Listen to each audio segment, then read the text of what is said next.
Trailer ನನಗೆ ಗೊತ್ತಿಲ್ಲ, but ನಾನು ಟೀಸರ್ ಅಂದ್ಕೊಂಡಿದ್ದೀನಿ. ಇದನ್ನು ನೋಡ್ಬಿಟ್ಟು ದಂಗಾಗ್ಬಿಟ್ಟವ್ರೆ ಕೆಲವರು, ಸರಿನಾ. ತುಂಬ ಅದ್ಭುತವಾಗಿದೆ. ಅದು ನಮ್ಮ ಕನ್ನಡ ಸಿನಿಮಾನ ಈ ಲೆವೆಲ್ಗ ಅನ್ನಿಸ್ತಾ ಇದೆ. ಬಟ್ ಆದರೆ ಮನಸ್ಸಲ್ಲಿ ಒಂದು ಸಣ್ಣ ಹುಡುಕಿದೆ, ಅದನ್ನ ಏನಂತ ಹೇಳ್ತೀನಿ ಫಸ್ಟ್. ಇದು ನೋಡೋಕೆ ತುಂಬ ಚೆನ್ನಾಗಿದೆ ಮೂವಿ. ನಾವು ಕಾಯ್ತಾ ಇದ್ದೀನಿ ಮೂವಿಗಂತೂ. ಬಟ್ ನಾನು ಒಬ್ಬನೇ ಕುತ್ಕೊಂಡು ನೋಡೋಕೆ ಚೆನ್ನಾಗಿತ್ತು. ಫ್ಯಾಮಿಲಿನ ಕುಂದಿರ್ಸ್ಕೊಂಡು ನೋಡೋಕ್ಕೆ ಸ್ವಲ್ಪ ಮುಜುಗರ ಆಯಿತು, ಹಂಗಾಗಿ ನಾನು ತೋರಿಸ್ಲಿಲ್ಲ ಯಾರಿಗೂ. ಇಲ್ಲ ಚಿಕ್ಕ ಚಿಕ್ಕ ಮಕ್ಳಿಗೂ ತೋರಿಸ್ಬೇಕಂತ ಅನಿಸ್ಲಿಲ್ಲ. ಆ ಥರ ಟೀಸರ್ ಇದೆ. ಬಟ್ ಯಾಕಂದರೆ ನಮ್ಮ ಕನ್ನಡದಲ್ಲಿ ಕೆಲವು ಹೆಣ್ಮಕ್ಳು ಸಂಪ್ರದಾಯ ಅನ್ನೋದಿದೆ, ಅಂಥವ್ರು ಯಾರೋ ಇಂಥ ಟೀಸರ್ನ ನೋಡೋಕೆ ಇಷ್ಟಪಡೋದಿಲ್ಲ, ಸರಿನಾ. ಇವತ್ತು ಈ ಮಟ್ಟಕ್ಕೆ ಇಷ್ಟು ದೊಡ್ಡ ಸ್ಟಾರ್ ಆಗಿ ಬೆಳೆದಿರೋ ರಾಕಿಂಗ್ ಸ್ಟಾರ್ ಯಶ್ ಅವರಿಗೆ seriously hats off, seriously.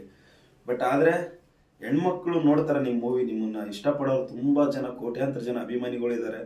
But ಈ ಥರ ಸೀನ್ ಅವ್ರಿಗೆ ಇಷ್ಟ ಆಗಲ್ಲ ಅಂತ ನನಗೆ ಅನ್ಕೊತೀನಿ. ಬಟ್ ಮೂವಿ ಚೆನ್ನಾಗಿರಲಿ, ಆಲ್ ದ ಬೆಸ್ಟ್, ಚೆನ್ನಾಗಾಗಲಿ, ಚೆನ್ನಾಗಿ ಓಡಲಿ. ಕಾಯ್ತಾ ಇದ್ದೀವಿ.